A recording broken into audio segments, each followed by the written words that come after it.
अरे बच्चों, मजा आ रहा है कि नहीं आ रहा है? Amendments, November 2020 exams. I hope ये अमेंडमेंट लेक्चर देखने के बाद आपको कंफर्ट जोन फील हो रहा होगा। इनफैक्ट जैसा मैंने आपको कहा था कि बहुत ज़्यादा अमेंडमेंट नहीं है, ये प्रूव होता हुआ दिख रहा होगा आपको। और सर, लेक्चर 1 और लेक्चर 2 आपने ऑलरेडी पढ़ लिया है, आपके एंड पे कंप्लीट कर दिया है, इन मेन बुक से कनेक्ट कर दिया है। ओके, तो लेक्चर नंबर 3 और उससे भी खास बात, खुश खबर, ये लेक्चर नंबर 3 जो होगा यही लास्ट लेक्चर है फॉर अमेंडमेंट। मतलब केवल 3 लेक्चर्स है अमेंडमेंट के। सो आपकी एनर्जी को और अपने आप को बूस्ट करना है, आपकी एनर्जी डबल लेवल से होनी चाहिए और पढ़ाई पे ध्यान देना आपको। माहौल शुरू करते हैं हम क्या, चैप्टर नंबर 14 से आगे के चैप्टर्स में जहाँ जहाँ अमेंडमेंट थे। ओके, सबसे पहला पॉइंट आपको मिला होगा पेज नंबर 430, रिफंड चैप्टर में टॉपिक नंबर 14.3। क्लियर? मिला क्या सर? Order of refund. अरे मिला कि नहीं मिला, हाँ या ना में जवाब दो मुझे। हाँ कर रहे हो? Okay sir. तो सर कुछ चीज़ें क्या प्रिजम्पशन लेना पड़ता है मेरे को भी। ओके, तो sir section number 54 subsection 5 subsection 7 subsection 8A ये वाला हेडिंग मिला होगा बेटा आपको। ओके, सबसे पहला ए जो आपको मिला होगा एक सर्कुलर है।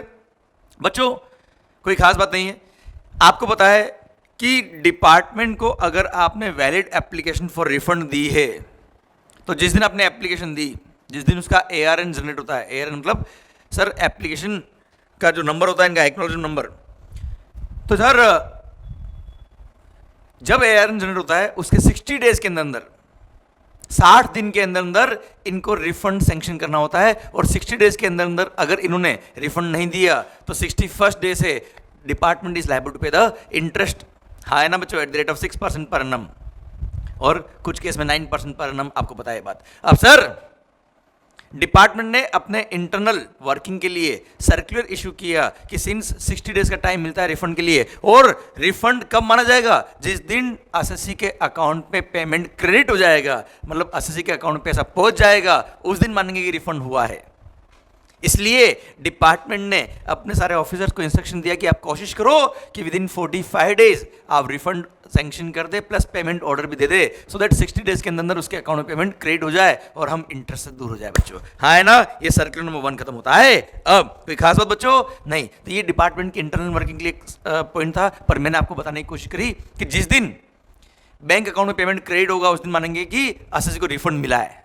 इसलिए डिपार्टमेंट अपनी वर्किंग कितने टाइम में करना चाहेगा? 45 डेज में। ये इंटरनल वर्किंग के लिए सर्कुलर है, कोई खास बात नहीं सर। आइए second point, disbursal of refund वाला सर्कुलर अगेन। अच्छा, आपको मैंने लास्ट टाइम पढ़ाया था, लेक्चर में बताया था कि सेक्शन नंबर 54 सबसेक्शन 8 जो इसके जस्ट ऊपर मैंने पॉइंट दिया हुआ है, सेकंड अमेंडमेंट के जस्ट ऊपर, यहाँ पे लिखा है कि नाउ सेंट्रल गवर्नमेंट में disburse the amount of SGST also. बेटा ये बात हमारी हुई थी क्लास के अंदर, बोला था मैंने आपको क्या होता है, CGST का रिफंड देगा सेंट्रल गवर्नमेंट, S का रिफंड देगा स्टेट गवर्नमेंट। अब होता है क्या साहब, जब रिफंड के लिए अप्लाई करते हो तो C का रिफंड दे रहा है सेंट्रल गवर्नमेंट वाला डिपार्टमेंट, S का रिफंड दे रहा है कौन? State government department. बेटा उसमें क्या होता था बच्चों, रिफंड तो डिले हो जाता था बेटा।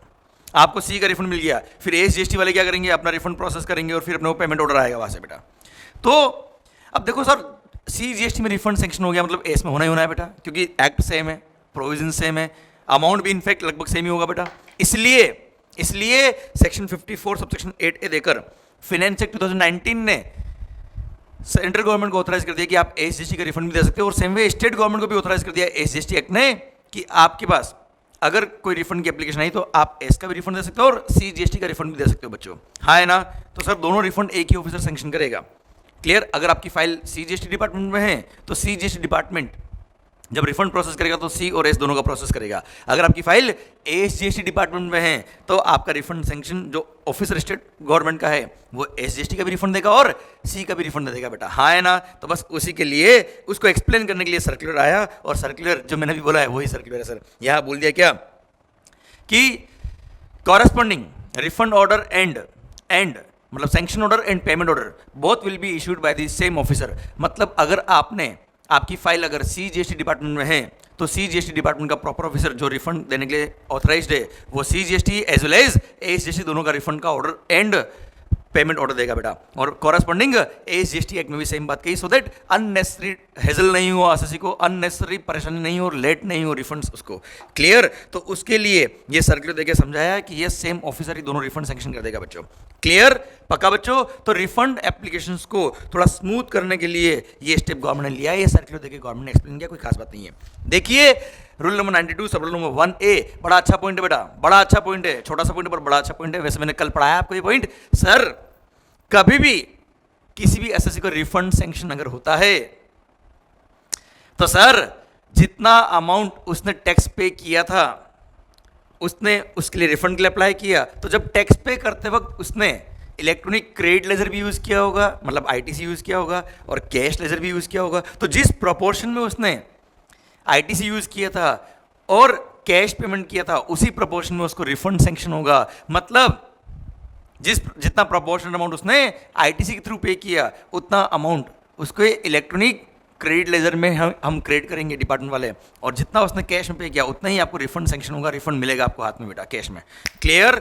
समझा मेरी बात बच्चों? माहौल तो सरकार इन case of GST rule number 92 सब रूल नंबर 1A ऐड कर दिया है। मैं पूरा एक्सप्लेन करता हूं आपको बच्चा, ये क्या लिखा हुआ है। ये लिखा है यहाँ पे कि जब भी आपको बात समझ में आई बेटा, मैंने एग्जांपल दिया था कल ही, 14 की लायबिलिटी अगर आपकी है, ₹14 की अगर आपकी आउटपुट लायबिलिटी है, 10 का क्रेडिट अगर है और 4 का आपने कैश पेमेंट किया, तो क्या किया आपने 14 पे करते वक्त 10 का क्रेडिट यूज किया, 10 का क्रेडिट यूज किया और 4 पे किया। अब मान लो उस 14 का रिफंड सैंक्शन हो गया, किसी कारण से पता पड़ा कि नहीं वो तो रिफंड मिलना है 14 का। क्लियर? अब 14 का जब रिफंड मिलेगा तो पूरा 14 कैश में रिफंड नहीं मिलेगा।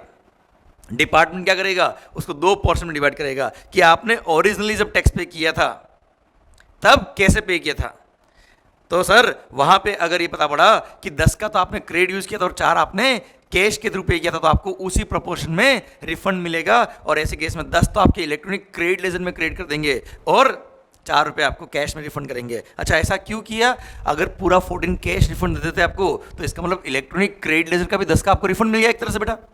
और आपको पता है आईटीसी का कभी रिफंड मिलता नहीं बेटा, एक्सेप्ट दो एक्सेप्शन बेटा, हाँ है ना। इस कारण से यहाँ पे गवर्नमेंट ने बोल दिया कि कभी रिफंड की बात आएगी तो हम भी ये दिमाग लगाएंगे सर। क्लियर? क्योंकि इलेक्ट्रॉनिक क्रेडिट लेजर का इनडायरेक्टली रिफंड हम तोड़ देंगे आपको सर इस तरह से। क्लियर? पक्का बच्चों? माहौल ओके सर एक बार लैंग्वेज पढ़ लीजिए रूल नंबर 92 सब rule number 1A, whereupon examination of the application of refund. पढ़ना बेटा, पॉइंट समझ में आया ना आपको? क्लियर? कल जो लॉजिक बताया था वही यहाँ पे रिपीट हुआ। मैंने बताया था आपको कल कि रिफंड के चैप्टर में भी वो पॉइंट आएगा, ये रहा वो point. Whereupon examination of the application of refund of any amount paid as tax, the proper officer is satisfied that a refund under section number 54 subsection 5 of the act is due and payable to the applicant, ठीक है साहब, then he shall make order sanctioning the amount of refund to be paid। Okay वो क्या करेगा? Order issue करेगा sanctioning the amount of refund to be made. Order तो pass करेगा, पर further the proper officer will divide this amount of refund in 2 portions, one refundable in cash and another refundable in electronic credit ledger। हाँ है ना बच्चों? This proportion shall be done on the basis of the amount utilized from electronic cash ledger and electronic credit ledger while discharging his total tax liability for which for the relevant period for which he is claiming the refund। बेटा हाँ है ना? Clear बच्चों? अच्छा जैसे मैंने आपको example दिया 14 रुपये का, 14 में से उसमें 10 का क्रेडिट यूज़ किया, बैलेंस 4 उसने पे किया था। अब पूरा 14 का रिफंड मिल रहा है तो 10 तो उसके इलेक्ट्रॉनिक क्रेडिट लेजर में जाएंगे और 4 उसको कैश रिफंड मिलेगा। अच्छा हो सकता है 7 रुपये का रिफंड क्लेम हुआ है, आउट ऑफ 14 जो उसने टैक्स पे किया उसमें 7 रुपये रिफंड मिल रहा है, तो साथ में क्या करेंगे? वही प्रोपोर्शन 10:4 का रेशियो यूज करेंगे और उस रेशियो में ही उसका कैश में और क्रेडिट लेजर में रिफंड मिलेगा बेटा। क्लियर? डन। सर नोट क्या दिया है? अब सर आपको पता है जब भी रिफंड आपको मिलता है कैश में, तो अगर आपका कोई आउटस्टैंडिंग डिमांड पेंडिंग है तो डिमांड का अमाउंट पहले वहां से एडजस्ट करेंगे, फिर रिमेनिंग अमाउंट आपको कैश में रिफंड मिलेगा। पॉइंट नंबर 1 पढ़ लीजिए नोट का। Amount refundable in cash shall be refunded after making adjustment of any outstanding demand under the act or under any existing law। Clear? अगर कोई डिमांड पेंडिंग है आपका, क्लियर, तो सर और एनी एग्जिस्टिंग लॉ मतलब excise service tax हो गया बेटा ये। Sir amount refundable in cash shall be refunded after making adjustment of any outstanding demand under this act और अंडर एनी एग्जिस्टिंग एक्ट बेटा। एग्जिस्टिंग लॉ मतलब excise, service tax, VAT वगैरह बेटा। Okay, second, in respect of amount refundable in electronic credit ledger the proper officer shall issue order recrediting the said amount as input tax credit in the electronic credit ledger sir. तो आपके electronic credit laser में वो amount transfer कर देंगे और उसका order pass हो जाएगा सर। एंड थर्ड पॉइंट ये बोलता है दिस सब rule is not applicable in the following 2 cases. बच्चों ध्यान से देखना, ये 2 केस ऐसे हैं जहां पे इनपुट्स पे जो टैक्स पे किया उसका भी मतलब आईटीसी का भी रिफंड मिलता है, इसलिए इन 2 केस को एक्सक्लूड कर दिया और यहाँ बोल दिया कि जितना भी आपने जैसे 14 रुपये के रिफंड के लिए अप्लाई किया आपने, तो पूरा 14 हम आपको कैश में रिफंड देंगे सर। वो फर्स्ट केस कौन सा बेटा 2 केस में से? फर्स्ट है, नेक्स्ट पेज पे देखिए आप, refund of tax paid on zero rated supply. Clear? तो जीरो रेटेड सप्लाई के केस में अगर आपने टैक्स पे किया है उस पर, तो उसका पूरे 14 का रिफंड मिलेगा। उसमें आपके 10 रुपये जो थे जो आपने आईटीसी के थ्रू पे किए वो इलेक्ट्रॉनिक क्रेडिट लेजर में नहीं डालेंगे, पूरा कैश में रिफंड देंगे पूरा 14। और second, refund of tax paid on deemed export. Deemed export के केस में भी पूरा रिफंड मिलता है साहब, तो कोई दिक्कत वाली बात नहीं है। यहाँ पर ये 2 केस, एक तो डीम्ड एक्सपोर्ट वाला केस और जीरो रेटेड सप्लाई, इन दोनों पे अगर आपने सेल पे टैक्स पे किया तो पूरे 14 का कैश में रिफंड मिलेगा। यहाँ पे आईटीसी और कैश लेजर में अलग अलग डिवाइड नहीं करेंगे बेटा। क्लियर? डन। भारत माता की जय। I hope you got the entire point. कोई खास बात नहीं थी, टफ पॉइंट नहीं था। आइए अगले पेज पर, next page number 439। Page number 439 circular, again मैंने रिपीट किया बेटा यहाँ पे, ये है वो इंटरेस्ट वाला सेक्शन। और अभी जब मैंने आपको पढ़ाया कि डिपार्टमेंट ने अपने इंटरनल ऑफिसर्स के लिए इंस्ट्रक्शन इशू किया कि 60 डेज में रिफंड देना, तो 60 दिन में रिफंड मिलना चाहिए। रिफंड उसके अकाउंट में, एसएससी के अकाउंट में क्रेडिट होगा तो मानेंगे रिफंड मिला है उसको। इसलिए डिपार्टमेंट ने अपने ऑफिसर्स को बोला क्या, 45 डेज के अंदर कोशिश करो कि आप refund sanction order and payment order भी दे दे उसको, सो दैट 60 डेज में रिफंड कंप्लीट हो जाए और हमें इंटरेस्ट नहीं पे करना पड़े। ये मैंने रिपीट कर दिया अपन वापस यहाँ पे। आइए सर अगले पॉइंट की तरफ, zero rated supply. Zero rated supply में जो फॉर्मूला होता है रिफंड क्लेम करने के लिए, सर जीरो रेटेड सप्लाई क्या होता है बेटा? या तो आपने एक्सपोर्ट किया है गुड्स या सर्विस और बोथ का, या फिर आपने एसीजेड की यूनिट या डेवलपर को कोई गुड्स या सर्विस सप्लाई करी है, तो उसको बोलते हैं क्या, जीरो रेटेड सप्लाई। और जीरो रेटेड सप्लाई को अगर आपने किया है अंडर कवर ऑफ बॉन्ड या एलयूटी, बॉन्ड या एलयूटी के कवर में अगर आपने एक्सपोर्ट किया है या एसीजेड को सप्लाई किया, तो ऐसे केस में you can supply the goods और सर्विस और both without payment of tax.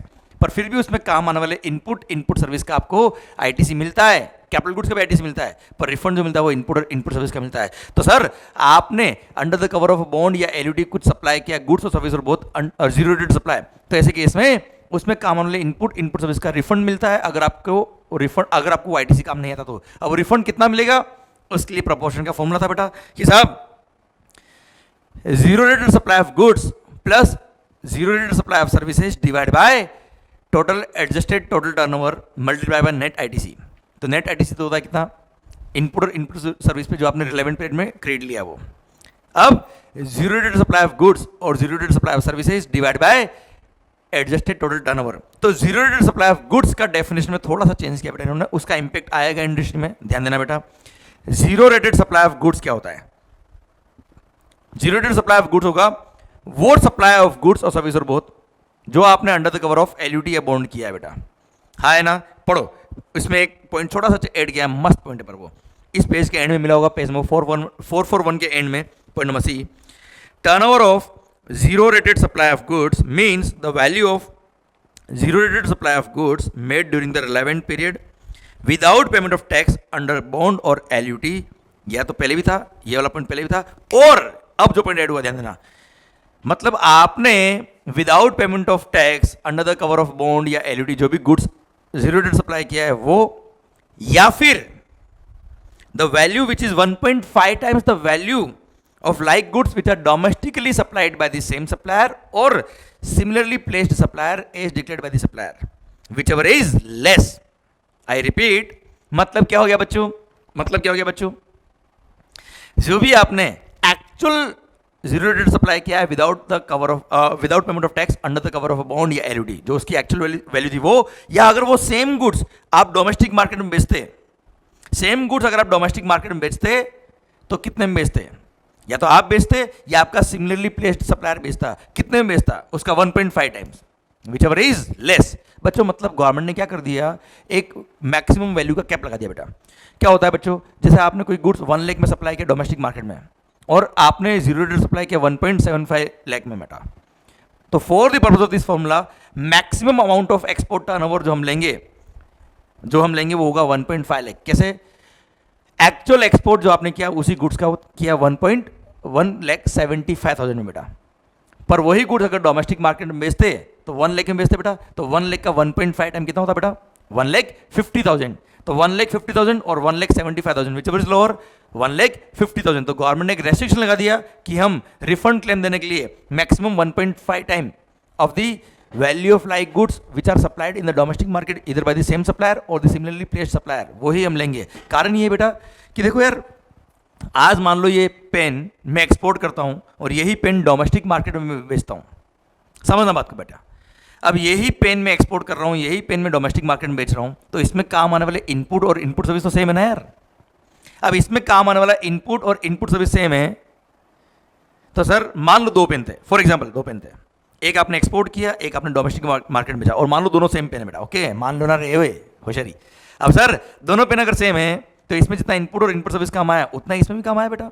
अब आपने ये एक्सपोर्ट किया और जो भी मान लो यार, एक एक्सपोर्ट किया और एक लोकल मार्केट में बेचा, अब आप क्या कर रहे हो? टर्नओवर के बेस पे प्रोपोर्शन कर रहे हो बेटा। अब एक्सपोर्ट का टर्नओवर मान लो हायर है, इसका टर्नओवर कम है बेटा, ये डोमेस्टिक मार्केट में कम प्राइस में बेचा, ये एक्सपोर्ट आपने हायर प्राइस में किया, तो सर प्रोपोर्शन के हिसाब से रिफंड ज्यादा बन जाएगा ना यार आपका। जबकि देखा जाए तो इनपुट और इनपुट सर्विस तो सेम काम है और प्रोपोर्शन जो हो रहा है वो टर्नओवर के रेशियो में हो रहा है बेटा। अब export turnover divide by total turnover multiply by net ITC करते हैं बेटा, तो एक्सपोर्ट का वैल्यू अगर हायर हुआ तो ज्यादा रिफंड मिल जाएगा। इसलिए गवर्नमेंट ने बोल दिया नहीं नहीं हम रिफंड देंगे आपको, नो डाउट, पर हम जो एक्सपोर्ट का टर्नओवर लेंगे वो maximum 1.5 times of the same goods which are sold in domestic market उतना ही लेंगे बेटा। क्लियर? सुनिए वापस ध्यान से। Sir zero rate supply of goods का टर्नओवर क्या होगा बेटा? Means the value of zero rate supply of goods made during the relevant period without payment of tax under the bond और एलयूटी, और the value which is 1.5 times the value of like goods domestically supplied by the same or similarly placed supplier is dictated by the supplier whichever is less. Okay, अभी समझ में आया theme बेटा इसका। other than the turnovers of supplies in respect of which refund is claimed under sub rule number 4A or sub rule number 4B or both बेटा। Clear? सब rule number 4A क्या है? डिम्ड एक्सपोर्ट के case में आपने refund लिया हो बेटा, हाँ है ना बच्चों, तो सर उसको छोड़ के बाकी के इनपुट और इनपुट सर्विस का आपको रिफंड मिलता है। सब रूल नंबर 4B क्या कहता है बेटा? आपने याद है बेटा 0.1% टैक्स पे करो अगर आप परचेज करके डायरेक्ट एक्सपोर्ट करते हो बेटा, डायरेक्ट वहाँ से परचेज करके ऐसे डायरेक्ट पोर्ट ले आते हो गुड्स, वहाँ पे 0.1% कंसेशन रेट पे टैक्स पे करो आप केवल और एक्सपोर्ट कर दो साहब, हाँ है ना, वहाँ रिफंड ले लिया। वहाँ अगर आपने सर एक्सपोर्ट कर दिया तो रिमेनिंग जो आपका टर्नओवर होगा उसका आपको रिफंड मिल जाएगा। ये रूल नंबर 4A 4B ने उस तरह की बातें कही बेटा। 4B ने एक बात और कही कि आपने इंपोर्ट किया without payment of IGST, clear, advance authorisation वगैरह लेके बेटा, तो ऐसे केस में या EOU वगैरह हो तो वहाँ पे आपको बेनिफिट ऑलरेडी मिल गया है, तो वापस दूसरा बेनिफिट नहीं मिलेगा, रिपीट नहीं करेंगे बेनिफिट को, इसलिए सब रूल नंबर 4A और 4B का टर्नओवर को हटा दो, क्लियर, बाकी का टर्नओवर ऐड कर देंगे बेटा। वापस पढ़ो सर। तो सर कुल मिला के सब रूल नंबर 4A और 4B में अगर आप ऑलरेडी रिफंड ले चुके हो तो उसको हटा दो बेटा, बाकी के अमाउंट के रिफंड के लिए हम टर्नओवर काउंट कर लेंगे सब। देखना ध्यान से बेटा, टर्नओवर ऑफ दी कुल मिला क्या होगा? Turnover of the zero rated supply of goods क्या होगा बेटा? जो भी आपने गुड्स एक्सपोर्ट किया है या SEZ को सप्लाई किया है under the cover of bond या LUT without payment of tax, वो टर्नओवर, या फिर 1.5 times of the value of like goods which are domestically supplied by इधर बाय द सेम सप्लायर और similarly placed supplier as dictated by the supplier himself. सप्लायर खुद बताएगा कि ये मेरा सिमिलरली प्लेस्ड सप्लायर, मतलब ये मेरा कॉम्पिटिटर है, ये इस प्राइस से बेचता है बेटा, उसका 1.5 टाइम्स। क्लियर? पर this turnover will exclude such turnover जिसमें ऑलरेडी आप सब रूल नंबर 4A या सब रूल नंबर 4B का रिफंड क्लेम कर चुके हो बेटा, हाँ है ना। तो ये हो गया क्या? Zero rated supply of goods का टर्नओवर जिसकी डेफिनेशन में अमेंडमेंट था, ये मैंने पढ़ा दिया। I hope you got the point बेटा। क्लियर? तो कुल मिला के 1.5 टाइम्स वाला प्रोविजन एक रेस्ट्रिक्शन ऐड कर दिया गवर्नमेंट ने और बोल दिया सब रूल नंबर 4A और 4B के टर्नओवर का अगर आप रिफंड ले चुके हो उन रूल में तो यहाँ पे उसको टर्नओवर में इंक्लूड नहीं करेंगे, ऑब्वियस बात है बेटा। क्लियर? डन। आइए, तो एक था zero rated supply of goods का टर्नओवर का डेफिनेशन खत्म होता है। अब आइए नेक्स्ट पेज पे बचाओ, नेक्स्ट पेज पे बच्चों देखो, नेक्स्ट पेज में मैंने रूल नंबर 89 सब रूल नंबर 4A और सब रूल नंबर 4B दिया है आपकी रेफरेंस के लिए बेटा, वो आप चाहे तो रेफर कर सकते हो, अमेंडमेंट नहीं है उसके अंदर। ओके, नेक्स्ट आपको टॉपिक मिला होगा जहां मैंने लिखा है PTO, पेज नंबर 442। PTO मतलब इसके नेक्स्ट पेज पे अमेंडमेंट है, इस पेज पे अमेंडमेंट नहीं है, पर टॉपिक लिंक होना चाहिए, इसलिए मैंने ये पेज भी दिया आपको। हेडिंग क्या बेटा? Refund of integrated tax paid on goods exported out of India. Rule number 96, अगर आपने गुड्स एक्सपोर्ट किया और उसके एक्सपोर्ट पे आपने आईजीएसटी पे किया, क्योंकि आपके पास ऑप्शन था या तो बॉन्ड या एलयूटी साइन करो और सेल पे टैक्स पे मत करो, या फिर आप एक्सपोर्ट ऑफ गुड्स पे आईजीएसटी पे कर दो फिर उसका रिफंड ले लेना। तो अगर आपने एक्सपोर्ट ऑफ गुड्स पर आईजीएसटी पे किया, बॉन्ड एलयूटी साइन नहीं किया, आईजीएसटी पे किया, और उस 14 जो आपने 14 क्या है बेटा, सेल पे टैक्स जो लगता है बेटा, वो मान लो आपका सेल जो था वो 140 का था, उस पर 10% टैक्स है, मान लो 14 रुपी। क्लियर? तो सेल पे जो आपने टैक्स पे किया आईजीएसटी, उस पूरे 14 का आप रिफंड अगर क्लेम कर रहे हो तो बिल्कुल ले सकते हो आप, कोई दिक्कत नहीं है। पर नेक्स्ट पेज पे आके देखिए, यहाँ पे एक हेडिंग दिया है the refund order, first line देखिए बेटा, अमेंडमेंट वाला नहीं, फर्स्ट लाइन देखो टॉपिक में, पेज नंबर 443 की first line, the refund order under this rule is not allowed to the person who has claimed the following benefits. Sir अगर आपने export of goods किया है विदाउट कवर ऑफ बॉन्ड या LUT, तो आपने IGST पे किया होगा और उस आईजीएसटी का पूरा आप रिफंड ले सकते हो बेटा। सेल पे जो टैक्स पे किया उसका रिफंड ले सकते हो, पर वो रिफंड इन फॉलोइंग 3 केस में नहीं मिलता है। फर्स्ट, इसमें केवल थर्ड पॉइंट में थोड़ा सा एक्सप्लेनेशन ऐड हुआ है, पर मैं तीनों पॉइंट पढ़ा रहा हूँ सो दैट आपको लिंक हो जाए पॉइंट। अच्छा, ये वाला रिफंड नहीं मिलता 3 केस में, कौन कौन से बेटा? Receipt of supplies under deemed export benefits, मतलब अगर आपने कुछ ऐसा परचेज किया है जिसपे सप्लायर ने डीम्ड एक्सपोर्ट का बेनिफिट लिया हुआ है साहब, तो ऐसे केस में आपकी सेल पर आप आईजीएसटी का रिफंड क्लेम नहीं कर सकते हो, except receipt of capital goods under APC scheme. Capital goods हुआ तो चल जाएगा बेटा, क्योंकि कैपिटल गुड्स लॉन्ग टर्म काम आता है। Second, receipt of supplies under benefit of notification of 40 of 2017 of central tax और 41 of 2017 of integrated tax, that is inward supplies at concession rate of 0.1%। याद है बेटा, सीजीएसटी प्लस एसजीएसटी 0.05% और IGST है तो 0.1%। याद है, आपने सप्लायर से गुड्स परचेज किया और डायरेक्ट पोर्ट लगे और वहीं से एक्सपोर्ट कर दिया, तो you can purchase the goods at concession rate of 0.1%। पर ऐसे केस में आपको जो गुड्स एक्सपोर्ट करना है वो under the cover of bond या एलयूटी साइन करना करके भेजना, एक्सपोर्ट करना। अगर आपने उस पर आईजीएसटी पे कर दिया तो उस आईजीएसटी का आपको रिफंड नहीं मिलेगा। परचेज किया 0.1% में, अब आप एक्सपोर्ट जो करोगे वो under the cover of bond या एलयूटी करना। अगर आपने on payment of IGST export किया तो आईजीएसटी का रिफंड नहीं देंगे बेटा। 0.1% इनवर्ड पे पे करो और एक्सपोर्ट करते वक्त बॉन्ड या एलयूटी साइन कर देना, वरना एक्सपोर्ट पे अगर आपने टैक्स पे कर दिया पूरा तो उसका रिफंड नहीं मिलेगा। हाँ, आपने बॉन्ड या एलयूटी साइन किया, you can export the goods without payment of tax. Purchase पे 0.1% टैक्स पे किया, वो 0.1% का आपको आईटीसी मिल जाएगा या उसका रिफंड ले सकते हो जो आपको नॉर्मल कोर्स में मिलता है बेटा वो। Clear sir? थर्ड,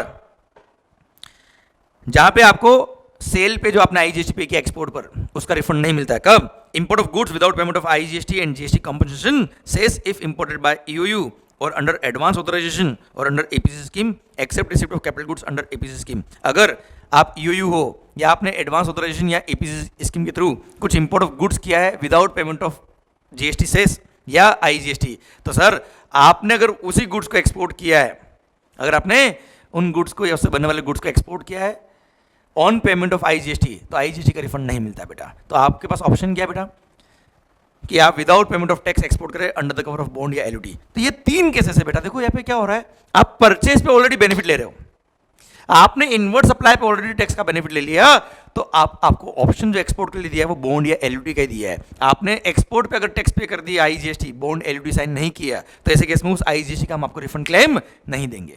3 पॉइंट वापस बोलता बेटा, फिर मैं पॉइंट ऐड कर दूंगा आपका लास्ट में। कौन कौन से?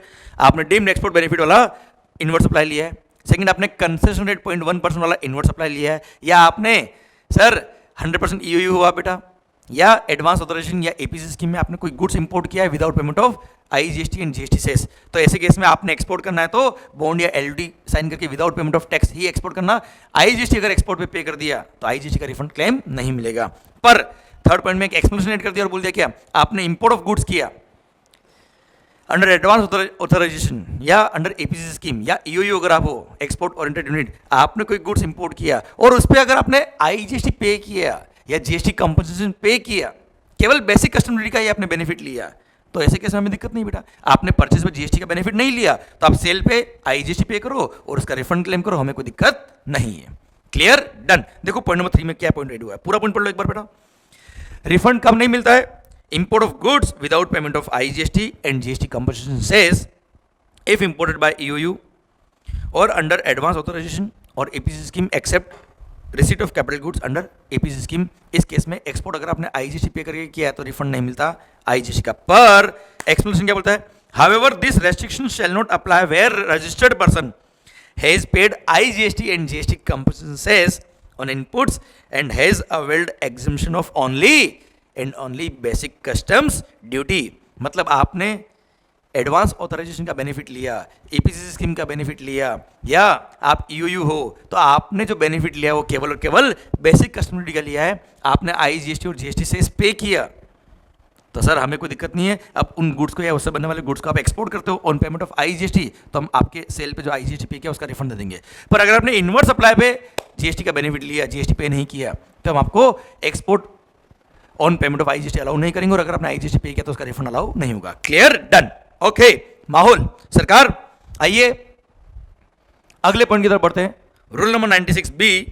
बच्चों ड्यूटी ड्रॉबैक में हमने एक पॉइंट पढ़ा था कस्टम्स में कि अगर आप कोई गुड्स एक्सपोर्ट करते हो और आपने ड्रॉबैक ले लिया पर आरबीआई ने जो टाइम लिमिट दिया अंडर फेमा, उस टाइम लिमिट के अंदर अंदर अगर कन्वर्टेबल फॉरेन एक्सचेंज रिसीव नहीं होता है तो आपको वो ड्रॉबैक का अमाउंट वापस देना पड़ेगा, वो भी अलॉन्ग विद इंटरेस्ट। और बाद में अगर रिकवरी हो जाती है आपकी, बाद में अगर आपने फॉरेन एक्सचेंज रिकवरी कर लिया आउट ऑफ इंडिया से तो बाद में वापस से रिफंड के लिए अप्लाई कर सकते हो, ड्रॉबैक के लिए अप्लाई कर सकते हो। Same provision rule number 96B के थ्रू यहाँ पे ऐड कर दिए है बेटा। हेडिंग पढ़िए। देखो गवर्नमेंट ने अल्टीमेटली एक्सपोर्ट को प्रमोट किया, रिफंड क्यों दिया बेटा एक्सपोर्ट पे? एक्सपोर्ट को प्रमोट करने के लिए। एक्सपोर्ट को प्रमोट क्यों किया? सो दैट फॉरेन करेंसी आए।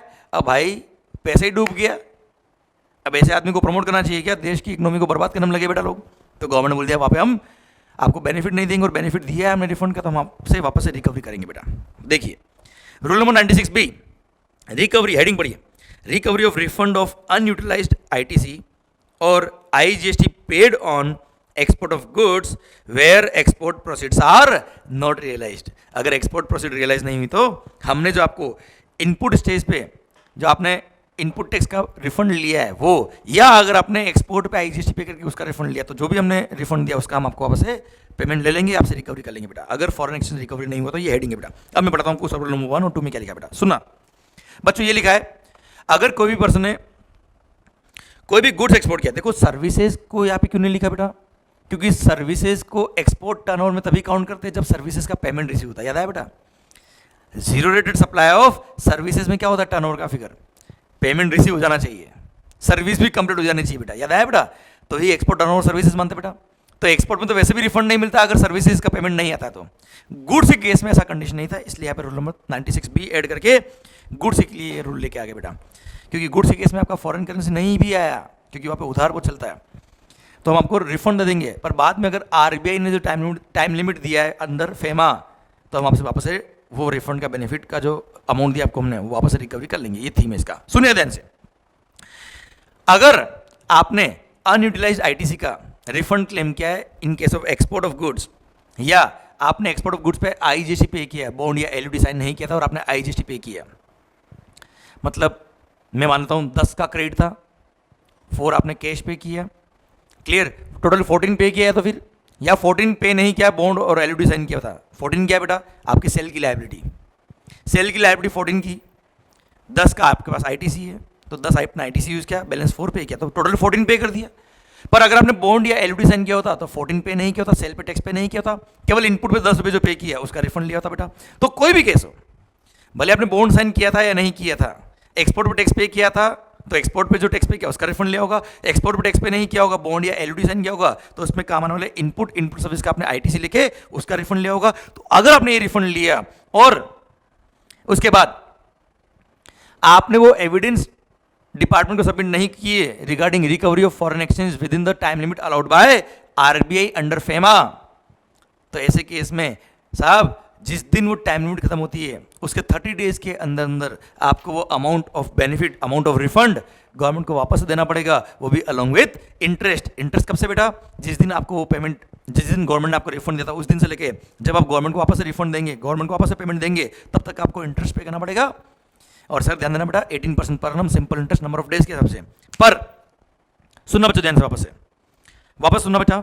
अगर आपने कोई भी गुड्स एक्सपोर्ट किया और उसका फॉरेन करेंसी उसका पेमेंट रियलाइज नहीं हुआ with in the time limit allowed by RBI under foreign exchange management act, तो ऐसे केस में जितना प्रोपोर्शनल अमाउंट आपका रिकवरी नहीं हुआ उतना प्रोपोर्शनली रिकवरी करेंगे। जैसे 1 करोड़ का सेल था, से 75 लाख रिकवरी हो गया, 25 लाख रिकवरी नहीं हुआ, तो 25% ही आपका क्या होगा, पेमेंट आपको गवर्नमेंट को वापस देना है बेटा। मतलब फुल अमाउंट बेड डेप्ट हो गया तो पूरा अमाउंट ऑफ रिफंड गवर्नमेंट को वापस देना पड़ेगा आपको। कुछ प्रोपोर्शनेट अमाउंट आपका रिकवरी नहीं हुआ तो प्रोपोर्शनेट अमाउंट जितना नहीं आया उतना प्रोपोर्शनेट ही रिफंड आपको गवर्नमेंट को वापस से पे बैक करना पड़ेगा। ओके, सुना बेटा ध्यान से वापस से। अगर आपने कोई गुड्स एक्सपोर्ट किया और with in the time limit allowed by RBI under FEMA आपको कन्वर्टेबल फॉरेन एक्सचेंज रिकवरी नहीं हुआ, तो ऐसे केस में जो भी रिफंड का बेनिफिट आपने लिया था उसको आपको गवर्नमेंट को वापस लौटाना पड़ेगा। वो अमाउंट आपको गवर्नमेंट को वापस पे करना पड़ेगा within 30 days from the date. Sir कौन सा डेट, जिस दिन वो टाइम लिमिट एक्सपायर हुआ allowed by RBI under FEMA, उसके 30 दिन के अंदर आपको ये अमाउंट वापस पे करना पड़ेगा अलोंग विथ इंटरेस्ट। अच्छा, कितना अमाउंट पे करना पड़ेगा, जितना प्रोपोर्शनेट रिकवरी नहीं हुआ उतना प्रोपोर्शनेट आपको अमाउंट गवर्नमेंट को वापस देना पड़ेगा, वो भी अलोंग विथ इंटरेस्ट। पर अगर आपने 30 दिन के अंदर अमाउंट नहीं दिया तो ऐसे केस में सेक्शन नंबर 73 और 74 यूज करके डिपार्टमेंट क्या करेगा, आपसे रिकवरी करेगा बेटा। हाँ है ना बच्चों। अच्छा, गवर्नमेंट चाहे तो 30 दिन के वक्त को थोड़ा एक्सटेंड भी कर सकता है बेटा, कि जो आरबीआई का टाइम लिमिट था उसके 30 दिन के अंदर आपको पैसा देना है, प्लस एक्सटेंशन अगर गवर्नमेंट ने अलाउ कर दिया तो। Clear, done. और हाँ एक बात और, गवर्नमेंट चाहे तो नहीं, आरबीआई, सुनो ध्यान से, आरबीआई चाहे तो केस टू केस बेसिस पे मेरिट्स देखते हुए condition of receiving the foreign exchange को वेव ऑफ कर सकती है। जैसे ड्रॉबैक में था बेटा कि ठीक है नहीं आया फॉरेन एक्सचेंज, जान दे जा। If the RBI has given the permission कि ठीक है जाने दो, if RBI has waived off the condition, wave कर दिया, waived off the condition of receiving the foreign exchange, तो ऐसे केस में साहब आपका पैसा भले ही बेड डेप्ट हो गया, पैसा रिकवरी नहीं हुआ with in the time limit allowed by RBI under FEMA, तो भी कोई बात नहीं, हम आपसे रिकवरी नहीं करेंगे। क्लियर। तो सर आपको एक ऑप्शन दिया कि अगर आपका केस स्ट्रॉन्ग है तो ऑन मेरिट्स बेसिस आप चाहे तो आरबीआई से एक परमिशन लेके आ जाए कि ठीक है नहीं आया पैसा, जान दे। If RBI has waived off the condition of receiving the foreign exchange, तो ऐसे केस में आपका पेमेंट बाहर से रिकवर नहीं हुआ तो भी आपसे हम रिफंड के अमाउंट की रिकवरी नहीं करेंगे। एंड लास्ट बोलता है, अगर हमने कभी आपसे रिकवरी कर ली, जैसे आपका पेमेंट नहीं आया बाहर से विद इन टाइम लिमिट, हमने आपसे रिफंड का अमाउंट वापस ले लिया और बाद में अगर पेमेंट वापस आ गया, फॉरेन एक्सचेंज आपको आउट ऑफ इंडिया से बाद में रिकवर हो गया, तो जितना अमाउंट आपको रिकवर हो गया उतना प्रोपोर्शनल हम आपको वापस से रिफंड अलाउ कर देंगे। आप वापस से रिफंड अप्लाई कर देना within 3 month from the date of recovery from out of India बेटा। जिस दिन आउट ऑफ इंडिया से आपको फॉरेन करेंसी रिकवरी हो गया है उसके 3 महीने में आप हमको वापस से रिफंड के लिए अप्लाई कर देना, हमें कोई दिक्कत नहीं साहब। हम आपको उतना प्रोपोर्शनल अमाउंट जो आपका रिकवरी हुआ उतना प्रोपोर्शनल रिफंड आपको वापस अलाउ कर देंगे। प्लस यह बोल दिया कि जो फॉरेन एक्सचेंज बाद में रिकवरी होगा ये should be recovered with in time limit allowed by RBI under FEMA. तो आरबीआई क्या करता है, कई बार टाइम लिमिट को एक्सटेंड कर देता है बेटा, और उस टाइम लिमिट के अंदर आपको बाद में पेमेंट अगर वापस आ गया है तो आप वापस से जिस दिन रिकवरी हुआ है foreign exchange, realisation of foreign exchange के 3 महीने में रिफंड के लिए अप्लाई कर देना, हम उतना प्रोपोर्शनल अमाउंट आपको वापस से रिफंड कर देंगे। भारत माता की जय। कुल मिला के बोल दिया कि गुड्स के केस में फॉरेन एक्सचेंज आ जाना चाहिए with in time limit allowed by RBI, नहीं आया तो हम आपसे बेनिफिट जो हमने आपको रिफंड दिया वो आपसे रिकवरी कर लेंगे, और बाद में अगर वो पेमेंट बाद में आपको वापस रिकवरी हो जाता है तो हम आपको वापस रिफंड दे देंगे, हमें कोई दिक्कत नहीं है। और अगर आरबीआई ने condition of receiving the foreign exchange को वेव ऑफ कर दिया है तो ऐसे केस में हम आपसे रिकवरी नहीं करेंगे। Clear, done. भारत माता की जय। I hope you got the point शिद्दत से, माहौल जबरदस्त। सरकार आइए अगला point page number 448 chapter number 15 section number 62। इसमें एक सर्कुलर ऐड हुआ है। सर्कुलर तो क्या ऐड हुआ है बेटा, उसमें दिया है कि प्रोसीजर क्या होगा गवर्नमेंट की वर्किंग का, वो दिया है बेटा। पहले सेक्शन समझेंगे फिर सर्कुलर समझ में आएगा। सेक्शन क्या बेटा, section number 62 assessment of non filers of returns, best judgement assessment by proper officer. बच्चों मैं कोशिश कर रहा हूं आपको कि जो भी अमेंडमेंट हम पढ़ रहे हैं उसका पहले बैकग्राउंड दूं कि क्या सेक्शन था, क्या रूल था, फिर हम उसका अमेंडमेंट पढ़े। ठीक है, क्लियर। आप चाहे तो इन लेक्चर्स को देखो, टॉपिक्स हर अमेंडमेंट अलग अलग टॉपिक का है बेटा। आप चाहे तो इन लेक्चर्स को पॉज करके भी देख सकते हो बेटा, कि आपको अगर पुराना पॉइंट एकदम क्लिक नहीं करा तो पहले पुराने पॉइंट को देखना, आपकी बुक से रेफर करना। वैसे मैं कोशिश करूँगी कि पूरा एक्सप्लेन कर दूँ बेटा आपको, फिर भी पहले आप पुराना पॉइंट जरूर देखिएगा अगर आपको क्लिक नहीं कर रहा है पॉइंट तो। और फिर ये अमेंडमेंट देखिएगा बेटा आप। ओके माहौल सेक्शन नंबर 62 ये कहता है assessment of non filers of returns. बच्चों मैं पूरा सेक्शन बोलता हूँ बेटा पहले आपके लिए। ये बोला है कि अगर कोई एसएससी रिटर्न फाइल नहीं करता टाइमली, कोई एसएससी अगर टाइमली रिटर्न फाइल नहीं करता है तो डिपार्टमेंट क्या करेगा, सेक्शन 46 में लिखा था कि आपको एक नोटिस इश्यू करेगा और नोटिस इश्यू करके बोलेगा कि नेक्स्ट 15 डेज में रिटर्न सबमिट कर देना। और उस नेक्स्ट 15 डेज में भी रिटर्न सबमिट नहीं किया तो ये सेक्शन नंबर 62 का पावर आ जाता है प्रॉपर ऑफिसर के पास, और प्रॉपर ऑफिसर के पास पावर होता है कि वो चाहे तो फिर अवेलेबल इंफॉर्मेशन डॉक्यूमेंट रिकॉर्ड के बेस पर अपना बेस्ट जजमेंट यूज करके वो डिपार्टमेंटल ऑफिसर असेसमेंट करेगा और जो असेसमेंट का ऑर्डर वो पास करेगा वो फाइनल हो जाएगा आपके लिए बेटा। पर हाँ इसमें भी ये बोल दिया है कि अगर आपने ये असेसमेंट ऑर्डर पास होने के 30 दिन के अंदर सारा टैक्स लायबिलिटी पे कर दिया है, आपने खुद ने सेल्फ असेसमेंट जो नहीं किया था आपने कर दिया, रिटर्न फाइल कर दिया, tax interest late payment fee सब पे कर दिया है, तो इनका जो असेसमेंट ऑर्डर था वो क्या हो जाएगा, विड्रॉ हो जाएगा ऑटोमेटिक, और आपने जो सेल्फ असेस करके रिटर्न सबमिट कर दिया है वो ही माना जाएगा बेटा। क्लियर? ये सेक्शन नंबर 62 है, ये हमने पढ़ा था बेटा, हाँ है ना बच्चों। अब यहाँ पे डिपार्टमेंट ने सर्कुलर देके बोल दिया कि हम ये काम करेंगे कैसे सब।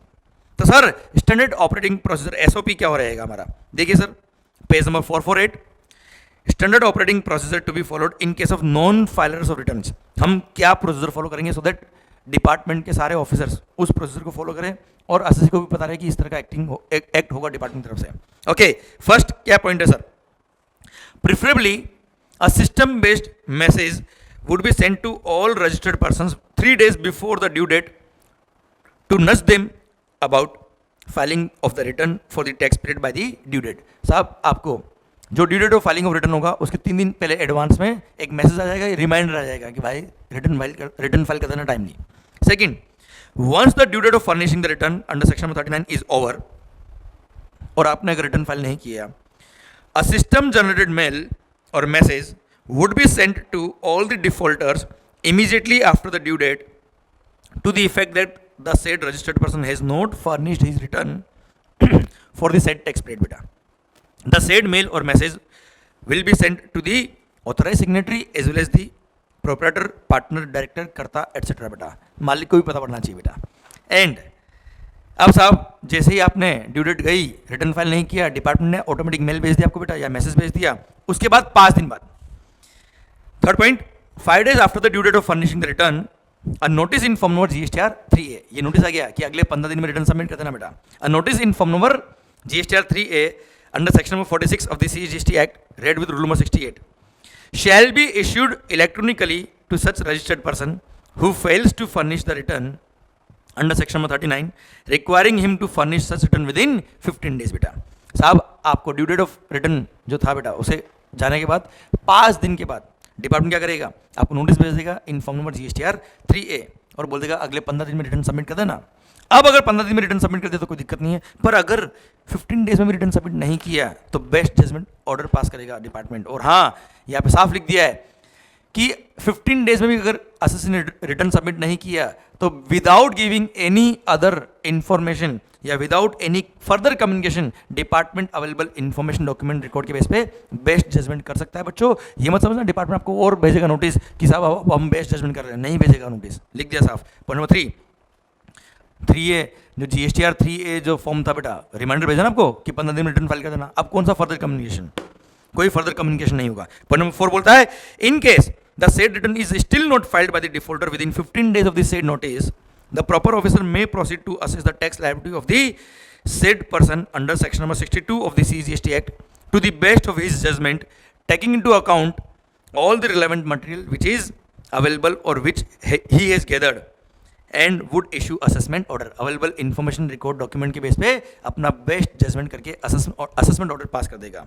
The proper officer would then be required to upload the summary thereof, वो समरी भी अपलोड करेगा सब असेसमेंट ऑर्डर की बेटा। ओके फर्दर देखो ये बहुत इंपॉर्टेंट लाइन है, further no separate notice is required to be issued for best judgment assessment under this section, and in case of failure to file the return under said 15 days of the issuance of form number GSTR 3A, जो notice भेजा उसके 15 days में भी return submit नहीं किया, the best judgement order can be issued without any further communication.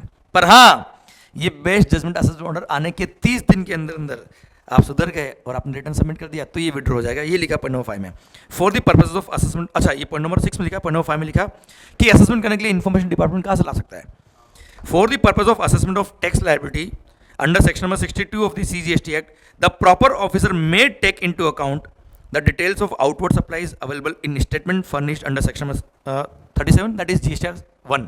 आपने GSTR 1 submit किया होगा बेटा, वहां से इन्फॉर्मेशन ले सकता है। प्लस 2A में आया information, details of supplies auto populated in GSTR 2A, information available from e-way bills or any other information available from any other source including from inspection under section 71 और any other information। ये सब information use करेगा best judgement करने के लिए। अच्छा, अब order pass कर दिया। In case, point number 6, in case the defaulter furnishes a valid return, अगर वो वैलिड रिटर्न किसको बोलते हैं, जब टैक्स इंटरेस्ट सब कुछ पे हो गया बेटा आपका।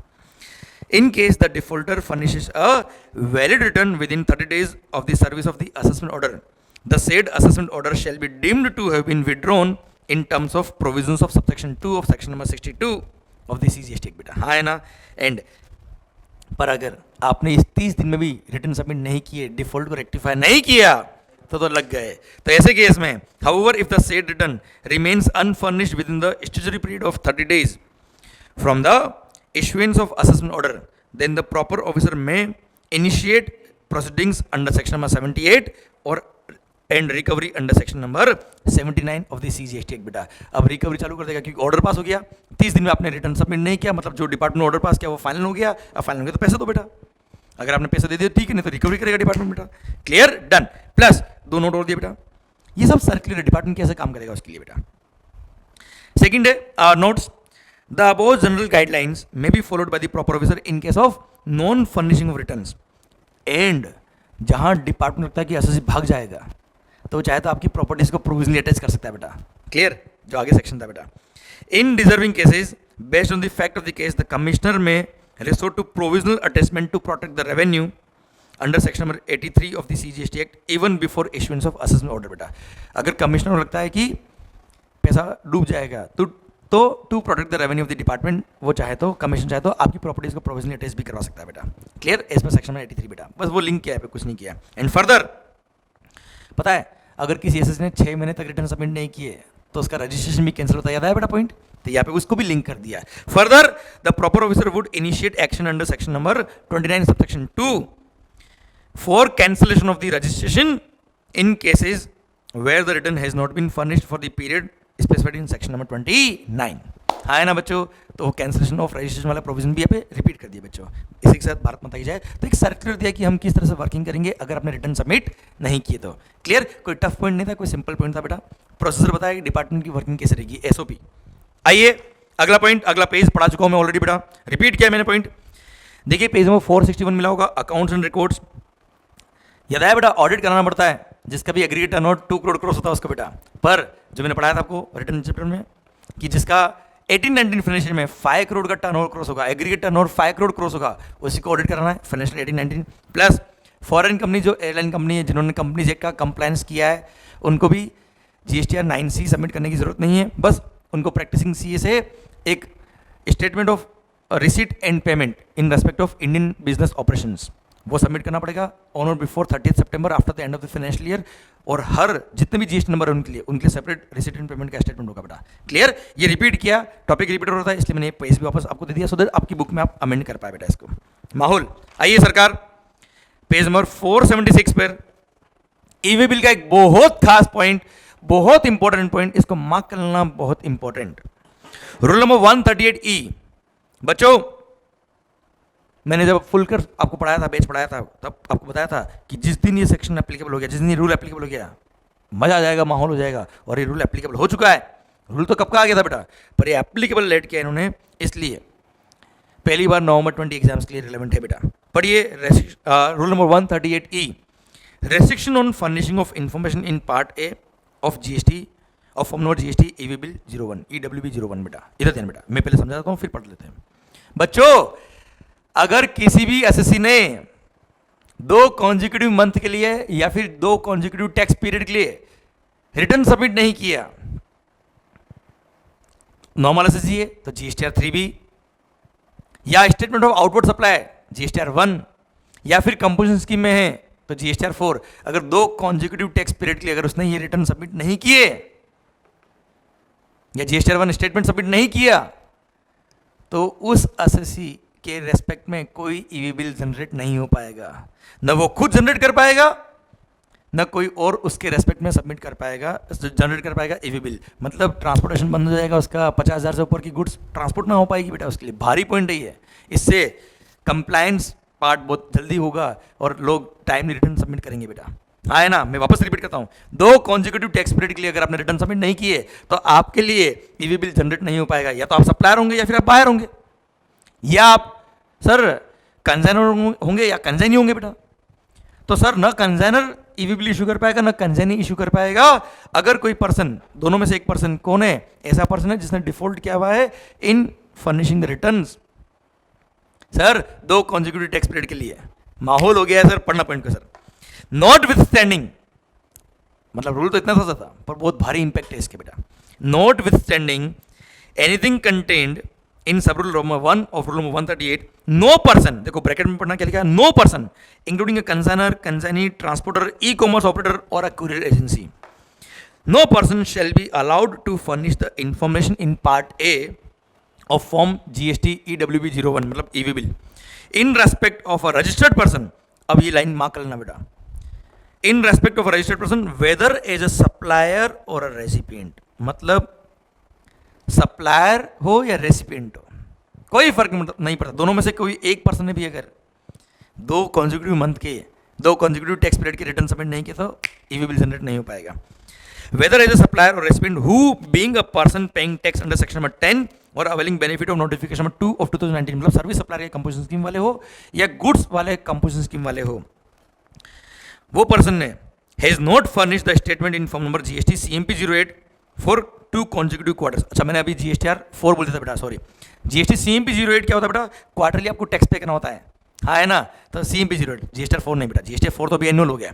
तो sir form number GST CMP 08 जो पेमेंट ऑफ टैक्स के लिए होता है क्वार्टरली रिटर्न के लिए, अगर 2 कॉन्जिक्यूटिव क्वार्टर के लिए कंपोजिशन स्कीम वाले लोगों ने अगर ये सबमिट नहीं किया, second being a person other than a person specified in clause A, मतलब कंपोजिशन वालों के अलावा person has not furnish the return, मतलब GSTR 3B for a consecutive period of 2 month, या फिर ये पॉइंट मसी अभी एड हुआ लेटेस्ट में, या फिर being a person other than a person specified in clause A, मतलब कंपोजिशन वालों को छोड़ दो, has not furnish the statement of outward supplies for any 2 consecutive month और क्वार्टर एज द केस में बेटा। मतलब भाई नॉर्मल एसेज हुआ तो जीएसटीआर 3B और जीएसटीआर 1 होता बेटा, तो उसने 2 कॉन्जिक्यूटिव टैक्स पीरियड के लिए या तो जीएसटीआर 3B फाइल नहीं किया या जीएसटीआर 1 फाइल नहीं किया, दोनों में से कुछ भी। और अगर आप कंपोजिशन स्कीम वाले हो तो जीएसटी CMP 08 नंबर का फॉर्म होता है आपका, जो पेमेंट ऑफ टैक्स के लिए आप क्वार्टरली पे करते हो, क्वार्टरली फाइल करते हो, वो 2 कॉन्जिक्यूटिव टैक्स पीरियड के लिए अपने 2 कॉन्जिक्यूटिव क्वार्टर के लिए अपने अगर फाइल नहीं किए तो साहब आपके रेस्पेक्ट में जीएसटीआर आपके रेस्पेक्ट में ईवी बिल जनरेट नहीं हो पाएगा, प्रोवाइडेड दैट कमिश्नर चाहे तो अलाउ कर सकता है after recording reasons in writing, अगर आपका जेन्युइन केस है तो बेटा पढ़ो, प्रोवाइडेड दैट द कमिश्नर में on receipt of an application from a registered person in form number GST EWB 05 on sufficient cause being shown and for reasons to be recorded in writing by order in form number GST EWB 06, ये form number याद नहीं करेंगे चल जाएगा बेटा। Allow, commission चाहे तो अगर आपके पास रीजनेबल रीजन था तो कमीशन चाहे तो अलाउ कर सकता है furnishing of the said information in the part A of EV bill subject to such condition and restriction as may be specified by him बेटा। मतलब कमिश्नर चाहे तो परमिशन दे सकता है, ठीक है जान दे, अगर उसको रीजनेबल केस लगता है तो after recording reasons in writing, और provided further that no order rejecting the request of such person to furnish the information in part A of EV bill under the first proviso shall be passed without affording the said person a reasonable opportunity of being heard बेटा। मतलब आपने request करी साहब please मेरे को allow कर दो, मेरा केस रीजनेबल है, कमिश्नर अलाउ कर सकता है पर कमिश्नर चाहे तो मना भी कर सकता है, पर मना करने से पहले एक बार आपको अपॉर्चुनिटी बिंग हर्ट देगा कमिश्नर बेटा। एंड सर लास्ट लिखा है क्या, provided also that permission granted और rejected by the commissioner of state tax और commissioner of union territory tax shall also be deemed to be granted और ऐसे case में भी rejected by the commissioner under this act बेटा। मतलब obvious बात है बेटा, जो आपका जुरिस्डिक्शनल कमिश्नर होगा वो होता CGST वाला हो या SGST वाला हो बेटा, SGST वाले ने मना कर दिया या अलाउ कर दिया तो C में भी अलाउ या मना हो गया बेटा, और वाइस वर्सा बेटा। हाँ है ना, क्लियर डन। मतलब CGST एक्ट और SGST एक्ट हमेशा पैरेलल चलते हैं, आपको पता है बेटा ये बात। और सर ये बोला ये कमिश्नर कौन सा होगा, तो नेक्स्ट पेज पे एक छोटा सा लाइन दिया है explanation, for the purpose of this rule the expression commissioner shall mean jurisdictional commissioner in respect of persons specified in clause number A और बी बेटा। मतलब जुरिस्डिक्शनल कमिश्नर मतलब आपके एरिया का कमिश्नर बेटा। हाँ, ऐसा नहीं हिंदुस्तान में कोई भी कमिश्नर आपका दोस्त है उससे परमिशन लेके आगे नहीं। क्लियर, परमिशन कौन देगा बेटा, अगर अलाउ करेगा तो कौन करेगा, आपका जुरिस्डिक्शनल कमिश्नर बेटा। क्लियर, डन, खत्म होता है रूल ये। अब देखो बेटा रूल छोटा सा था बेटा, नेक्स्ट पेज जो पेज में 477 है वो तो केवल एक लाइन थी, तो नंबर ऑफ पेज देखेंगे इस बेंच में अमेंडमेंट की तो आपको बहुत सारे लगेंगे, पर इतने सारे अमेंडमेंट है नहीं बेटा। क्लियर, तो ये 138E खत्म होता है। अब मैं वापस एक बार रिपीट करता हूँ बेटा, कोई भी एसएससी जो नॉर्मल एसएससी रजिस्टर्ड है उसने जीएसटीआर 1 या जीएसटीआर 3 भी 2 कॉन्जिक्यूटिव टैक्स पीरियड के लिए सबमिट नहीं किया, या कंपोजिशन स्कीम वाला है तो जीएसटी सीएमपी 08 फॉर्म उसने सबमिट नहीं किया 2 कॉन्जिक्यूटिव क्वार्टर के लिए, तो उसके रेस्पेक्ट में भले वो सप्लायर हो भले वो रेसिपिएंट हो, उसके रेस्पेक्ट में कोई ईवीबल पार्ट ए जनरेट नहीं कर पाएगा बेटा। और पार्ट ए जनरेट नहीं होगा तो पार्ट बी ऑब्वियसली बात है जनरेट नहीं होगा बेटा। क्लियर, पर कमीशन चाहे तो स्पेशल केसेस में after recording reasons in writing reasonable case हुआ तो परमिशन दे सकता है, और अगर उसको परमिशन को रिजेक्ट करना है, एप्लीकेशन को रिजेक्ट करना है तो after giving opportunity being heard वो परमिशन दे पाएगा बेटा, वो ही रिजेक्ट कर पाएगा बेटा। Clear, done. आइए सरकार नेक्स्ट पॉइंट की तरफ बढ़ते हैं हम, appeals and revision, page number 517 chapter number 22 powers of revisionary authority आपको मिला होगा पेज नंबर सेक्शन नंबर 108। बच्चों आपको पढ़ाया मैंने रिविजनल अथॉरिटी क्या होता है। अरे अगर कभी भी एडजुडिकेटिंग अथॉरिटी ने ऑर्डर पास किया और रिविजनरी अथॉरिटी को लगता है, रिविजनल अथॉरिटी को लगता है या कमिश्नर को लगता है कि ये ऑर्डर डिपार्टमेंट के अगेंस्ट पास हुआ है और against the interest of revenue है और सही पास नहीं हुआ, तो सर आपको पता है कि revisional authority on his own या on the request of the commissioner चाहे तो उस ऑर्डर को रिवाइज कर सकता है और डिपार्टमेंट को इंस्ट्रक्शन दे सकता है, रुको अभी इस ऑर्डर को एक्टिवेट मत करना, मतलब इस पर कोई एक्शन मत लेना, मैं इसको रिवाइज करने वाला हूँ, मैं देखने वाला हूँ वापस से कि सही ऑर्डर पास हुआ कि नहीं हुआ। हाँ है ना, ये सेक्शन में कोई अमेंडमेंट नहीं है, बस रिविजनरी अथॉरिटी को अपॉइंट कर दिया बेटा। तो ये रिविजनल अथॉरिटी कौन होगा, कौन ऑर्डर को रिवाइज कर सकता है बेटा, तो सर जैसा अपील के अंदर सिस्टम दिया है कि फर्स्ट अपील अथॉरिटी कौन होगा, वैसे यहाँ पे रिविजनरी अथॉरिटी भी अपॉइंट कर दिया। या बोल दिया अगर order is passed by joint commissioner या एडिशनल कमिश्नर, तो ऐसे केस में कमिश्नर या प्रिंसिपल कमिश्नर क्या होगा, रिविजनरी अथॉरिटी होगा बेटा। अच्छा अपील के अंदर होता है कमिश्नर ऑफ अपील्स, ये नॉर्मल एडजुडिकेटिंग अथॉरिटी बेटा, तो principal commissioner of central tax या commissioner of central tax. Clear, और अगर ऑर्डर जो पास किया वो लोअर अथॉरिटी ने पास किया, किसने, डेप्यूटी कमिश्नर ने, असिस्टेंट कमिश्नर ने या सुपरिंटेंडेंट ने, तो उसके लिए रिविजनरी अथॉरिटी क्या होगा, ज्वाइंट कमिश्नर या एडिशनल कमिश्नर रहेगा बेटा। हाँ है ना, ये रिविजनरी अथॉरिटी को अपॉइंट कर दिया, कोई खास बात नहीं, पढ़ लीजिए बेटा। पॉइंट नंबर 1 में मैंने ऐड कर दिया सेक्शन नंबर 108 में, appointment of revisional authority, the CBIC has authorised, GST नया नया एक्ट आया बेटा तो अभी अथॉरिटीज अपॉइंट हुई है धीरे धीरे, रिविजनरी अथॉरिटी को अपॉइंट कर दिया। The CBIC has authorised the principal commissioner और commissioner of central tax for the decisions और ऑर्डर पास्ड बाय एडिशनल और joint commissioner of central tax, and authorise किया है सीबीआईसी ने किसको, एडिशनल कमिश्नर और ज्वाइंट कमिश्नर को of the central tax for decisions और order passed by deputy commissioner और असिस्टेंट कमिश्नर और superintendent of central tax as the revisional authority under section number 108 of the said act बेटा। तो revisionary authority appoint कर दी है, कोई खास बात नहीं है, ये अथॉरिटी रिविजनरी अथॉरिटी जो ऑर्डर को रिवाइज कर सकते हैं बच्चों। आइए सरकार, अच्छा सेक्शन 108 में कोई अमेंडमेंट नहीं है, बस ये अथॉरिटी को ऐड किया बेटा। आइए मालिक, अपील्स, अपील वाले चैप्टर में वहां गए बेटा, उसी में देखे अपील्स में क्या दिक्कत आ रही थी बेटा। एक आपको पता है एडजुडिकेटिंग अथॉरिटी ने ऑर्डर पास किया, आप अपीलेट अथॉरिटी के पास गए, उसने अगर ऑर्डर पास किया उसके अगेंस्ट जाना है, या तो डिपार्टमेंट जाएगा या आप जाएंगे, कहाँ जाएंगे, जीएसटी एटी के पास जाएंगे, भले वो नेशनल बेंच हो या स्टेट बेंच हो बेटा। आप जीएसटी एटी को अपील करेंगे या तो रिविजनरी अथॉरिटी के अगेंस्ट करेंगे या अपीलेट अथॉरिटी के अगेंस्ट करेंगे बेटा। तो सर हुआ क्या, टाइम लिमिट दी है, आपको पता है एसएससी के पास टाइम लिमिट है to submit the application of appeal within 3 month, और डिपार्टमेंट को टाइम है कितने महीने का, 6 महीने का, कि 3 महीने जिस दिन आपको वो ऑर्डर कम्युनिकेट हुआ है जिसके अगेंस्ट आपको अपील फाइल करनी है, उसके 3 महीने के अंदर एसएससी अपील फाइल कर सकता है टू द ट्रिब्यूनल, और अगर डिपार्टमेंट को अपील करनी तो 6 महीने के अंदर वो अपील फाइल कर सकता है जीएसटी को बेटा। अच्छा ये 3 महीने 6 महीने कब से बेटा, जिस दिन वो ऑर्डर कम्युनिकेट हुआ है, रिसीव हुआ है, सर्व हुआ है ऑर्डर आपको तब से। पर साहब हुआ क्या, अभी कई सारे स्टेट में जीएसटी एटी की बेंच ही अपॉइंट नहीं हुई है, अभी ट्रिब्यूनल बना ही नहीं है, एक तरह से जीएसटी ट्रिब्यूनल कॉन्स्टिट्यूट नहीं हुआ। एक मद्रास हाईकोर्ट का जजमेंट आया, उसकी वजह से इसको रोक दिया गया अभी इस काम को कि अभी रुको साहब, अभी ट्रिब्यूनल बन नहीं सकता है, कोई टेक्निकल इशू आ रहा था बेटा। अब साहब अब ट्रिब्यूनल बना ही नहीं तो एसएससी 3 महीने में अपील क्या करेगा, डिपार्टमेंट को करना अपील तो 6 महीने में अपील क्या करेगा साहब।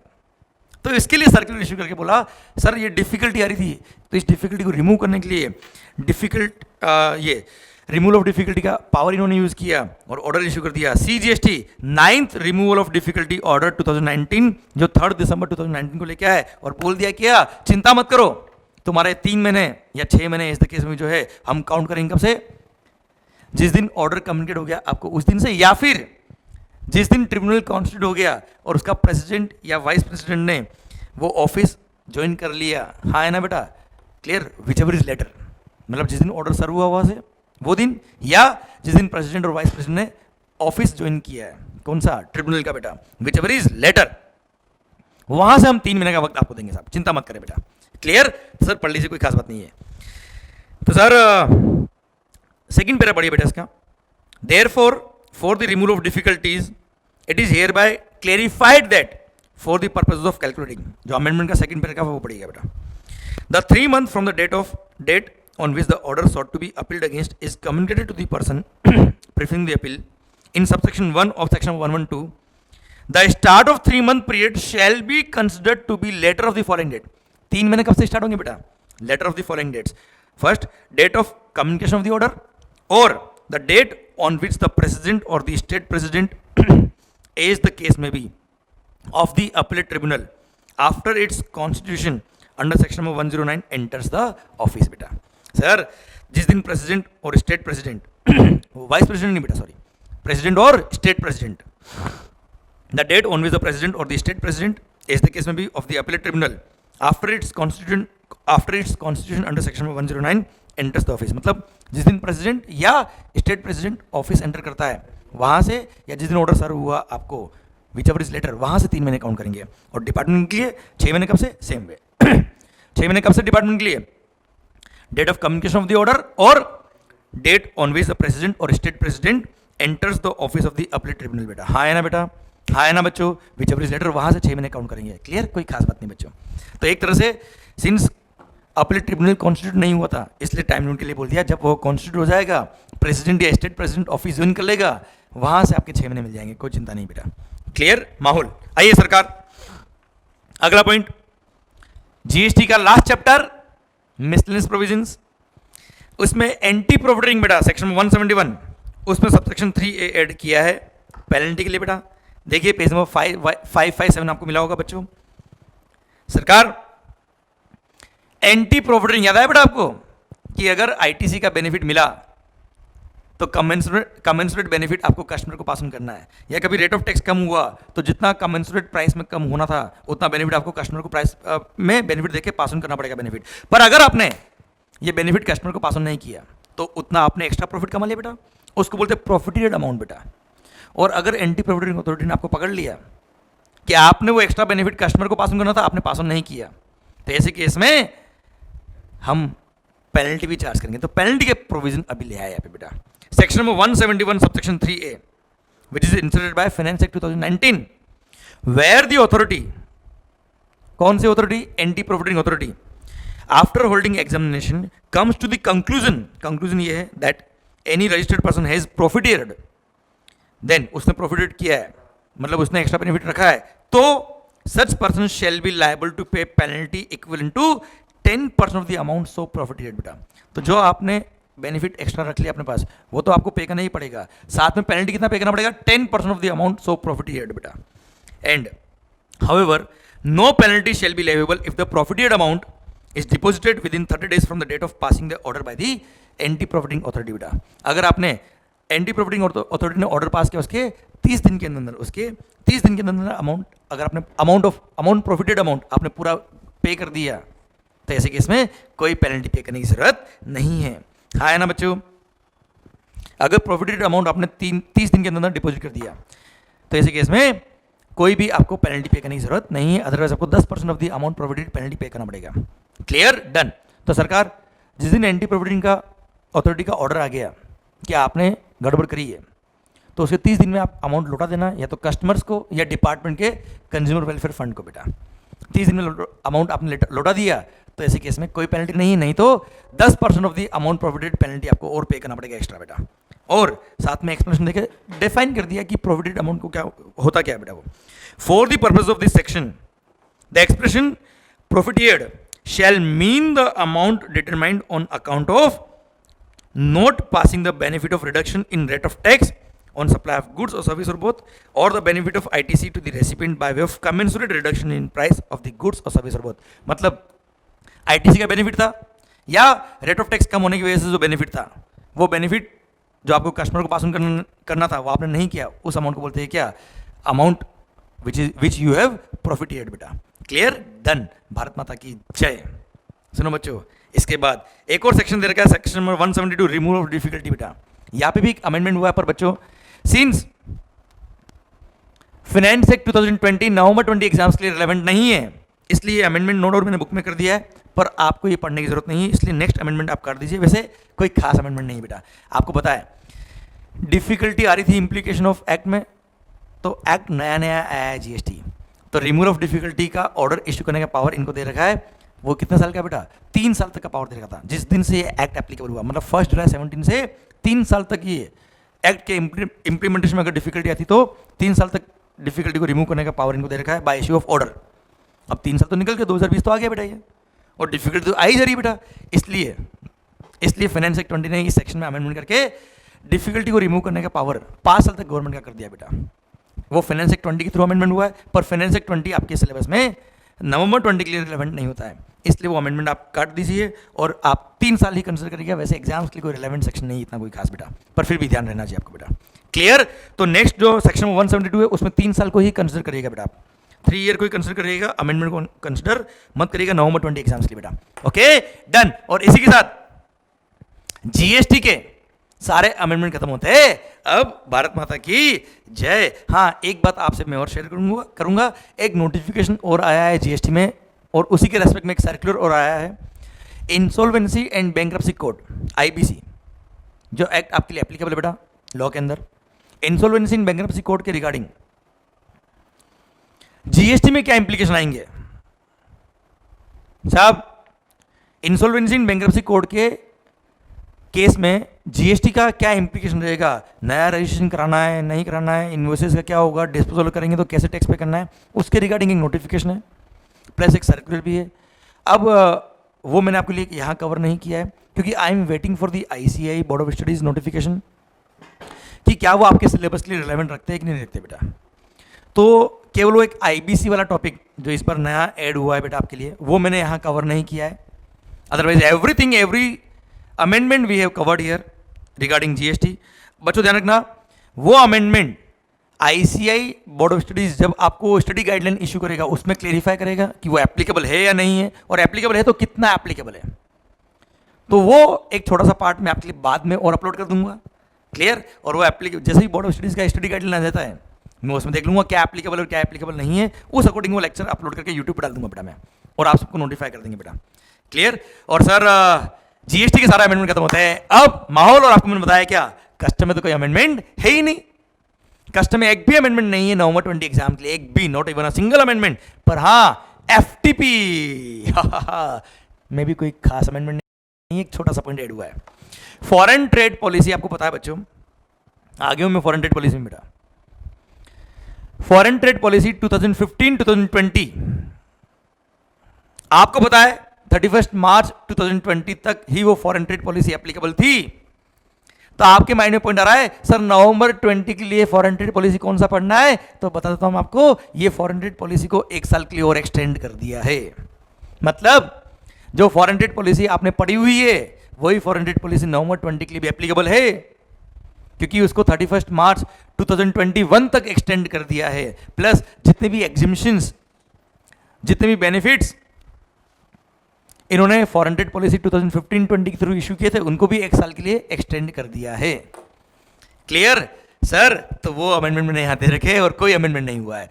और बता देता हूँ मैं आपको, जैसे आपने देखा होगा ईपीसीसी स्कीम, एडवांस ऑथराइजेशन, ईओयू वगैरह बेटा, इन्होंने अगर कोई गुड्स परचेज किया है, इंपोर्ट किया है, तो उस पर सर IGST और GST कंपोजिशन सेस एग्जाम था पर 31 मार्च 2020 तक था बेटा, उसको बढ़ा के एक साल और बढ़ा दिया बेटा, 31 मार्च 2021 तक IGST और GST सेस भी एग्जाम रहेंगे, ऐसा लिख दिया बेटा। बस यही अमेंडमेंट हुआ, जो नेक्स्ट 4 पेज है उसमें यही लिखा है बेटा। ओके, देख लेते हैं, फिर भी कवर हो जाएगा बेटा पॉइंट आपका, और आप बुक में इनकॉर्पोरेट कर लेना आपकी बेटा। पेज नंबर 710 मिला होगा FTP का आपको, टॉपिक नंबर 33.5 जो फर्स्ट पॉइंट दे रखा है मैंने आपको इसमें। देखो मैंने यहाँ पे क्या लिखा हुआ है, जो सेकंड पैराग्राफ दे रखा है, the foreign trade policy 2015-20 incorporating provisions relating to export and import of goods or service shall come into force with effect from 1st April 15 and shall remain in force up to 31st March 20 था, cut करके 31st March 2021 कर दिया, unless otherwise specified, और bracket में मैंने समझाने के लिए लिख दिया the existing FTP 2015-20 which is valid up to 31st March 20 is extended up to 31st March 2021. Further, various other changes are also made, extending the date of exemption by 1 year and extending validity of duty free import authorization scheme APCC authorization for import purposes, इनको भी 1 साल के लिए valid, 1 साल के लिए extend कर दिया गया बेटा इन्होंने। हाँ है ना बच्चों, भारत माता की जय। एक तो यहाँ पे लिखा है बेटा, फिर आइए जो नेक्स्ट पेज है ये दे रखा है मैंने एडवांस ऑथराइजेशन के रिगार्डिंग। किसके रिगार्डिंग बेटा? एडवांस ऑथराइजेशन मैं लिख रहा हूं यहाँ पे, तो ध्यान रहेगा टॉपिक कौन सा चल रहा है। पेज नंबर 757 पर एडवांस ऑथराइजेशन में जो टॉपिक नंबर 34.8.14 है, डिटेल्स ऑफ ड्यूटीज एग्जेम्प्टेड, उसमें देखिए बेटा जो लास्ट लाइन लिखी थी कि import against, second last line, import against advance authorisation for physical export are exempted from integrated tax and GST composition cess up to 31 March 19 था, बढ़ा के 31 मार्च 20 किया, उसको बढ़ा के 31 मार्च 2021 कर दिया बेटा। मतलब आप 31 मार्च 2020 तक एडवांस ऑथराइजेशन में कोई भी इंपोर्ट करेंगे तो उसमें GST और सेस, GST सेस एग्जेम्प्ट रहेगा। Clear, done. Same point next आगे EPCG स्कीम में कर दिया। कहां कर दिया बेटा? EPCG स्कीम, और EPCG स्कीम में भी जो GST और सेस एग्जाम था उसको 31 मार्च 2021 तक कर दिया। बी पॉइंट पढ़ लीजिए बेटा, जहां अमेंडमेंट लिखा है, capital goods imported under EPCG authorisation for physical exports are also exempt from IGST and GST composition cess up to 31 March 2021। Clear, done. तो एडवांस ऑथराइजेशन के लिए भी बेनिफिट दे दिया, EPCG में भी दे दिया कि GST एग्जाम्प्ट रहेगा, GST सेस एग्जाम्प्ट रहेगा, कब तक? 31 मार्च 2021। और लास्ट जो चैप्टर नंबर 35 EOU वाला है बेटा FTP का, उसमें भी बोल दिया क्या कि EOU वगैरह ने कोई गुड्स इंपोर्ट किया है तो उसमें भी GST और GST कंपोजिशन सेस, IGST और GST कंपोजिशन सेस एग्जाम्प्ट रहेगा 1 अप्रैल 2021 तक बेटा। इसमें अप्रैल लिखा था, 1 अप्रैल, 31 मार्च नहीं, 1 अप्रैल लिखा बेटा, पढ़ लीजिए। द इंपोर्ट्स एंड और procurement from bonded warehouse in DTA और international exhibition held in India shall be, मतलब EOU, export oriented unit, electronic hardware technology park unit, software technology park या बायोटेक्नोलॉजी पार्क यूनिट ने कोई भी goods import किया है या प्रोक्योर किया from the custom bonded warehouse in DTA या international exhibition held in India, तो इन्होंने अगर वहां से परचेज किया है तो such purchase, such import shall be without payment of basic custom duty, plus such import and और procurement shall be made without payment of integrated tax IGST और GST composition cess up to 1 April 2021। मतलब कुल मिला के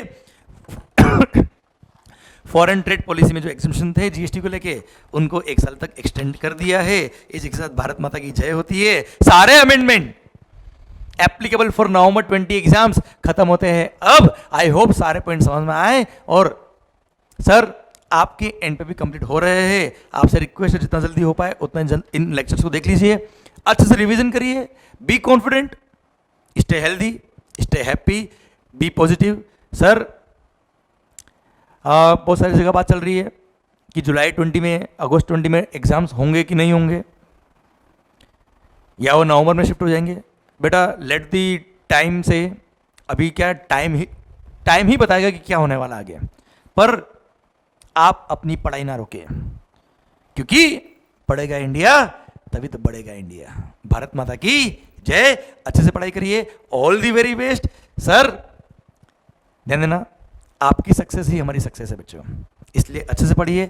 all the very best, thank you so much. माहौल और ये amendment lecture अपने जितने भी फ्रेंड्स हैं उन सब तक पहुंचाइए, उनको बता दीजिए कि सारे अमेंडमेंट हमने कवर कर लिए हैं और आप लोग ये अमेंडमेंट जल्दी से जल्दी कवर कर लीजिए। नवंबर 20 एग्जाम्स आने वाले हैं और अपनी पढ़ाई फुल स्पीड से शुरू कर दीजिए बेटा।